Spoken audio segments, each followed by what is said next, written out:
Shalom, Bapak Ibu dan saudara-saudara yang kekasih dalam Tuhan Yesus Kristus.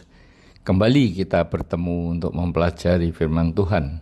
Tetapi sebelumnya marilah kita menghampiri tahta hadirat Tuhan. Bapa kami ada di dalam kerajaan surga yang mulia. Kembali Tuhan, kami akan mempelajari firman-Mu. Kami bersyukur untuk kesehatan, untuk kesegaran, untuk pemeliharaan yang telah Tuhan berikan kepada kami. Dan pagi ini Tuhan, kiranya urapi lidah bibir hamba-Mu untuk mengutarakan isi hati-Mu. Demikian juga urapilah Roh Kudus anak-anak-Mu yang mendengarkan firman ini, supaya mereka mengerti, mempunyai hikmat, dan menjadi pelaku-pelaku firman. Terima kasih ya Bapa, berbicaralah. Kami siap untuk mendengarkan. Mari yang percaya sama-sama katakan amin. Saudara-saudaraku, saya akan sharing firman dengan topik damai sejahtera dan sukacita. Dalam Roma 14 ayat 17 dikatakan, sebab kerajaan Allah bukanlah soal makanan dan minuman, tetapi soal kebenaran, damai sejahtera dan sukacita oleh Roh Kudus. Saudara-saudara, kerajaan Allah dimulai dari kekosongan sebelum langit dan bumi diciptakan dan diakhiri dengan masa kekekalan, yaitu turunnya Yerusalem baru. Sedangkan kerajaan surga adalah dimulai dari zaman anugerah, yaitu kehadiran Tuhan Yesus di dunia sampai dengan zaman kekekalan. Dinyatakan bahwa kerajaan Allah bukanlah soal makanan dan minuman. Firman Tuhan yang ada tidak menekankan orang dalam kerajaan Allah untuk hidup mengejar hal-hal keduniawian agar dapat kaya raya, kesenangan dan pesta pora, namun soal kebenaran. Kebenaran adalah mutlak. 1 ditambah 1 sama dengan 2, tidak kurang ataupun lebih 0,0001 sekalipun. Nah, apakah saudara dan saya hidup benar dalam kebenaran di pekerjaan, dalam perkawinan yang kudus, dalam hubungan dengan sesama manusia? Kebenaran juga hitam atau putih, bukannya abu-abu. Tetapi seringkali orang percaya mencoba untuk berkompromi sehingga hidupnya menjadi abu-abu. Misalnya, tidak dapat menolak tawaran orang untuk minum minuman keras, merokok yang ditawarkan oleh klien kita, sampai tidak dapat menolak tawaran entertainment untuk ke panti pijat, berjinah, dan sebagainya. Atau juga beranggapan bahwa nanti minta ampun sudah beres, karena Tuhan itu Maha Pengampun. Nah, ketika kita melakukan dosa, minta ampun, dan melakukannya lagi, dan minta ampun lagi, begitu seterusnya, maka kita tidak akan merasa berdosa lagi ketika melakukan hal itu karena sudah menjadi kebiasaan. Saudara-saudara, damai sejahtera dan sukacita itu tidak ditentukan apakah kita kaya atau miskin, mempunyai jabatan tinggi, nama tenar, sukses dalam bisnis dan sebagainya. Karena terbukti Adolf Merkel, orang terkaya nomor 4 di Jerman menurut majalah Forbes, pemilik perusahaan farmasi Phoenix dengan omset 319 triliun setahun, ditambah perusahaan semen Heidelberg dengan omset 160 triliun per tahun. Namun, dia bunuh diri dengan menabrakkan dirinya pada kereta api yang sedang berjalan ketika sahamnya di VW jeblok dan dia rugi 17 triliun. Inilah contoh orang yang menjadi hamba uang, di mana uang adalah segala-galanya dalam hidupnya. Kerugian yang sebenarnya dapat ditutup dengan laba operasional perusahaannya yang beromset 479 triliun setahun. Bagi dia uang dan uanglah yang selalu ada dalam benak pikirannya. Uang adalah Tuhannya. Bahkan mati pun dia pilih yang gratis, saudara-saudara. Demikian juga dengan Jack Ma. Asalnya orang miskin tetapi sukses dalam usahanya sehingga kekayaannya mencapai 513 triliun.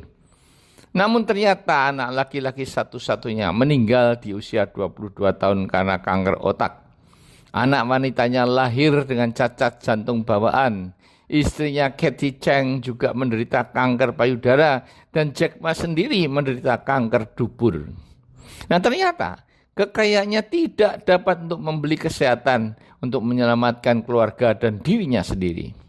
Nah, cobalah bandingkan dengan tukang becak yang belum tentu dapat makan setiap hari, belum tentu mendapatkan uang tarikan, tetapi dapat tidur di becak setiap hari. Ya, hanya begitu-begitu saja.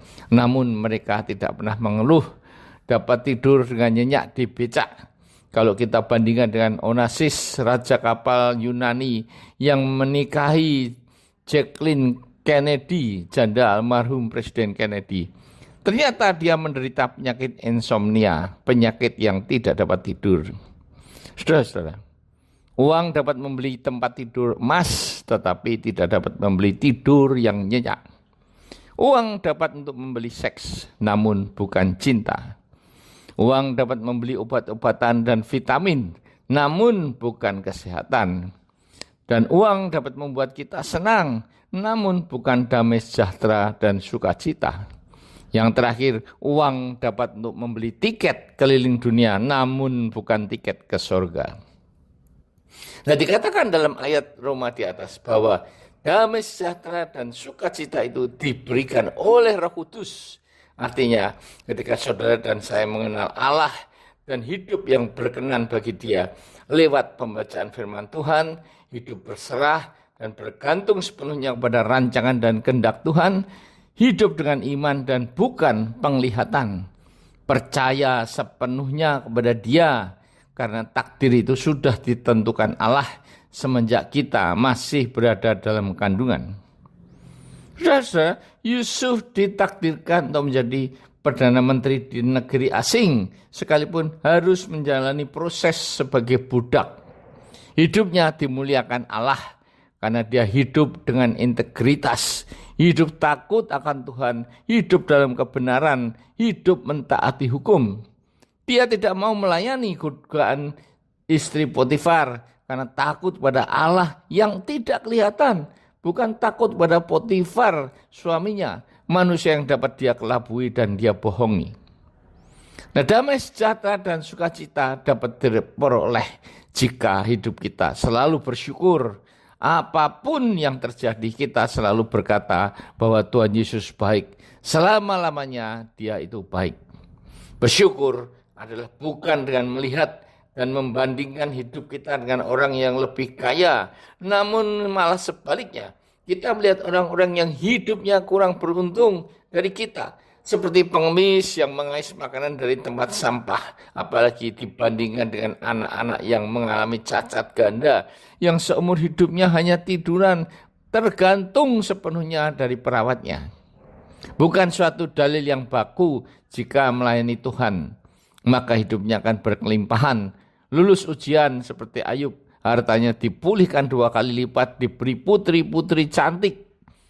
Nah, banyak hamba-hamba Tuhan yang benar-benar hidupnya untuk melayani Tuhan tanpa pamrih, ternyata malah harus sangkal diri, pikul salib setiap hari untuk dapat mengikut Yesus. Mereka menjadi pelaku-pelaku firman dan hidupnya hanya untuk memuliakan Tuhan dan menyenangkan hatinya. Saudara-saudaraku, sekali lagi, damai sejahtera dan sukacita itu bukanlah karena saudara dan saya kaya raya, sukses dalam kehidupan sebagai orang ternama, menjadi seorang konglomerat, jabatan yang tinggi dan sebagainya. Namun karena yang ada dalam pikiran dan hidup kita adalah selalu mensyukuri dengan mencukupkan apa yang diberikan Tuhan dalam hidup ini.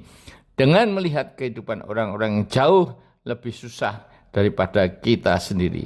Renungkanlah. Nek melaku ojo ndangak, mengko kesandung krikil. Amin.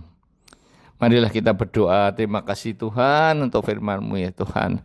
Ya Bapa, dengan firman ini kami sekarang akan merubah paradigma hidup kami, merubah pola hidup kami ya Tuhan, agar mendapatkan damai sejahtera dan sukacita dalam hidup kami oleh Roh Kudus, yaitu ketika kami mengenal Engkau, membaca Alkitab, menyembah, memuji Engkau setiap hari ya Tuhan, melakukan firman-Mu, melakukan kehendak-kehendak-Mu ya Bapa. Terima kasih Tuhan, kami berdoa bagi mereka yang sakit, sembuhkanlah ya Tuhan, dalam nama Tuhan Yesus. Demikian juga yang sedang mempunyai masalah, tolong Tuhan beri kekuatan dan pimpin mereka untuk keluar dari masalah seperti janji-Mu, karena Engkau itu Allah yang setia dan adil, yang akan membawa mereka yang dalam kesulitan itu keluar dari kesulitannya, menemukan jalannya sehingga mereka dapat kuat ya Tuhan. Terima kasih Tuhan, terima kasih Bapa. Biarlah semenjak saat ini Tuhan, damai sejahtera dan sukacita itu ada di dalam hati kami, hidup kami yang selalu bersyukur kepadamu karena berkat-berkat-Mu yang tidak dimiliki orang-orang lain ya Tuhan. Terima kasih Tuhan, dalam nama Tuhan Yesus kami berdoa dan mengucap syukur. Haleluya. Amin.